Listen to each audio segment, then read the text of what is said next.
देखिए बच्चों, आप सभी 10th क्लास में जो आए हैं उनके लिए गुड न्यूज है ये कि अपन लेसन 5 दैनिक जीवन में रसायन, ये जो चैप्टर है ये हमारी दैनिक जीवन से रिलेटेड है। हम एवरीडे लाइफ में बहुत सारे केमिकल्स यूज करते हैं।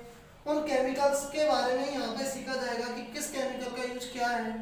तो यहाँ पर क्या है कि उन रसायनों का वर्गीकरण यदि हम करें तो ये रसायन का वर्गीकरण जो हमेशा किया जाता है तो वो दो कंडीशंस के आधार पे किया जाता है, एक तो भौतिक प्रकृति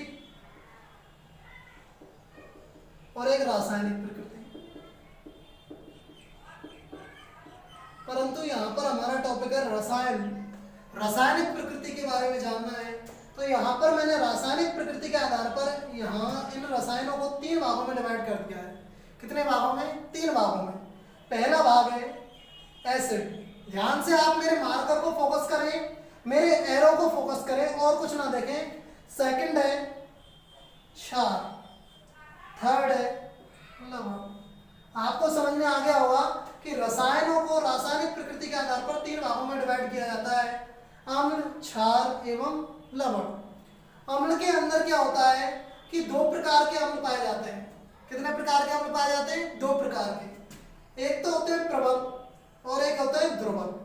अब प्रबल और दुर्बल में भी कुछ डिफरेंस है। वे अम्ल जो अपने आयनों का जलीय विलयन में पूर्णतः परिचय देते हैं, परीक्षण देते हैं या पूर्णतः अपघटित हो जाते हैं, उनको तो कहा जाता है प्रबल अम्ल। और वे अम्ल जो अपने जलीय विलयन में पूर्ण रूप से क्या नहीं होते, अपघटित नहीं होते, अपने आयनों का पूर्ण रूप से परीक्षण नहीं देते, उनको कहते हैं दुर्बल अम्ल। तो प्रबल अम्ल के उदाहरण क्या क्या होते हैं वो देख लेते हैं अपन पहले। HCl, इसको कहते हैं हाइड्रोक्लोरिक अम्ल। क्या कहते हैं इसको? हाइड्रोक्लोरिक अम्ल, नमक का तेजाब।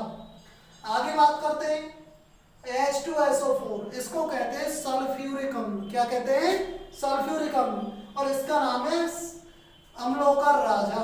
इसको किंग ऑफ एसिड्स कहा जाता है, अम्लों का राजा कहते हैं इसको।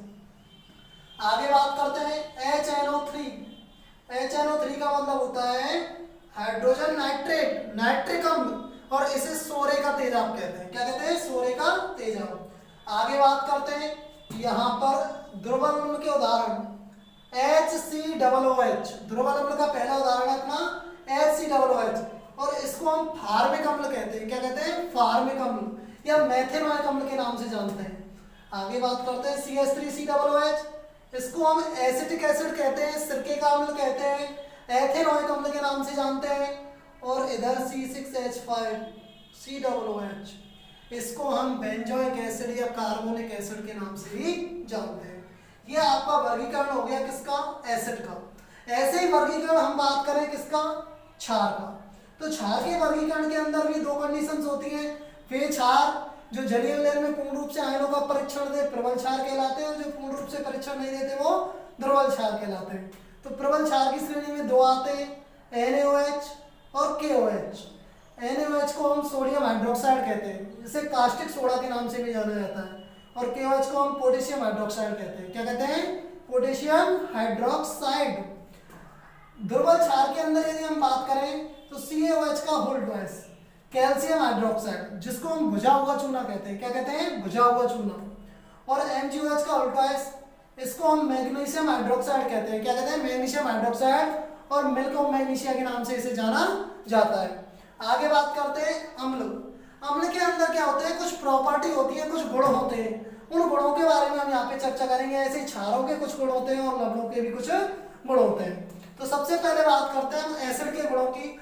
एसिड जो होते हैं वो स्वाद में खट्टे होते हैं। आपको ध्यान रखना है, इसको टेस्ट नहीं करना जिंदगी में, कभी भी स्पर्श नहीं करना। किसको?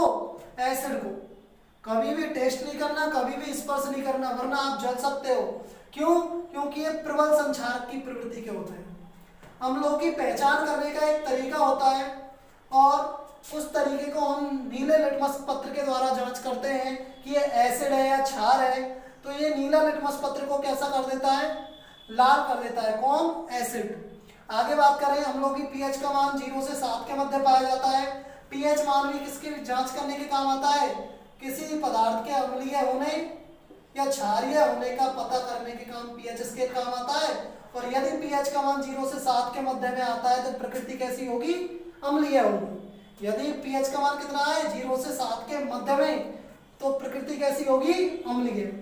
आगे बात करते हैं, अम्ल जो होते हैं वो जलीय विलयन में अपघटित होकर हाइड्रोजन आयन यानी H+ आयन प्रदान करते हैं।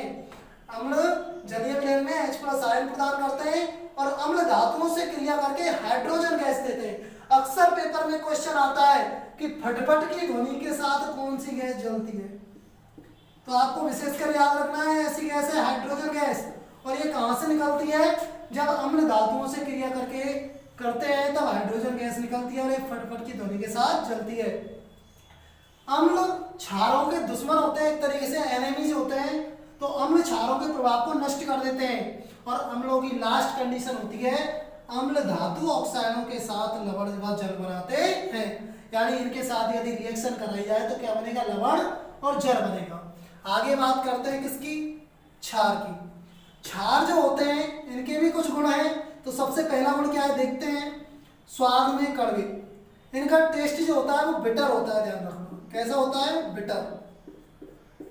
इनको चाक के टेस्ट कर सकते हैं, कोई दिक्कत नहीं है, परंतु एसिड को कभी भी चाक के टेस्ट नहीं करना है, ये ध्यान रखना आपको। क्षार की बात करें, लिटमस पत्र को कैसे को लाल को नीला कर देते हैं, क्षार लाल लिटमस पत्र को नीला कर देते हैं। अब आप कंफ्यूज हो रहे होंगे कौन नीले को लाल करता है, कौन लाल को नीला करता है, तो एक छोटी सी ट्रिक याद रख लेना, अनिल, और एक याद रख लेना छलनी। आ का मतलब हो जाएगा अम्ल, नी का मतलब नीला, ला का मतलब लाल। इसका मतलब अम्ल नीले को लाल करते हैं, ठीक है। छलनी, क्षार लाल को नीला करते हैं। आपको क्लियर हो गया होगा। इनका पीएच मान 7 से 14 के मध्य में होता है, ये भी पीएच स्केल के द्वारा पता कर सकते हैं। और ये जो होते हैं वो साबुन के जैसे चिकने होते हैं। जलीय विलयन में OH- आयन यानी क्षार जो है वो जलीय विलयन में अपघटित होकर हाइड्रोक्साइड आयन OH- आयन प्रदान करते हैं, जिनसे हमें पता चलता है कि इसकी प्रकृति कैसी है, क्षारीय है और ये क्षार है। क्षार धातुओं से क्रिया करते हैं, और धातु भी कौन सी, केवल Zn। किस धातु से रिएक्शन कर सकता है क्षार, ओनली Zn से करेगा और किसी से नहीं करेगा, और लवण बना सकता है। क्षार अम्लों के प्रभाव को नष्ट कर देते हैं, ये इसका अपोजिट होता है और ये इसका अपोजिट होता है, आपको नॉर्मली याद रखना है। क्षार धातु ऑक्साइडों से क्रिया करके लवण व जल बनाने का कार्य करते हैं। इसी प्रकार हमने 2 की प्रॉपर्टी पढ़ ली, तो अब हम तीसरे के बारे में भी थोड़ी सी चर्चा कर लेते हैं।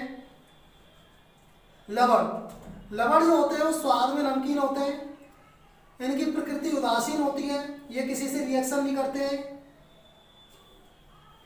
गलनांक एवं क्वथनांक इनके उच्च होते हैं, boiling point and melting point. और लवणों की जो प्रकृति होती है, स्थिति होती है, वो आयनिक या सहसंयोजी अवस्था में विद्यमान होते हैं। लवणों के कुछ उदाहरणों की बात कर लें। पहला उदाहरण है NaCl, सोडियम क्लोराइड, जिसे हम साधारण नमक भी कहते हैं। कैल्शियम कार्बोनेट CaCO3, जिसको हम संगमरमर के नाम से जानते हैं। आपने संगमरमर मार्बल देखी होगी अपने घरों में, वो मार्बल ही हमारी CaCO3 है, ये ध्यान रखना आपको। CaSO4.H2, इसको हम POP के नाम से जानते हैं, प्लास्टर ऑफ पेरिस। जो आप हड्डी टूटने पर प्लास्टर चढ़वाते हो वो POP यहाँ पर, और घर में भी पुट्टी करवाने के काम जो POP आती है वो भी हमारी यही POP है, CaSO4.H2। इसको हम कैल्शियम सल्फेट का अर्धहाइड्रेट कहते हैं, ये आपको विशेषकर याद रखना है। यदि आपको हमारी ये वीडियो पसंद आई है तो प्लीज़ लाइक, शेयर एवं अवश्य करें, और नेक्स्ट वीडियो देखने के लिए आप जरूर कमेंट बॉक्स में कमेंट करके बताएं कि सर आपकी वीडियो वास्तव में रियल है, अच्छी है।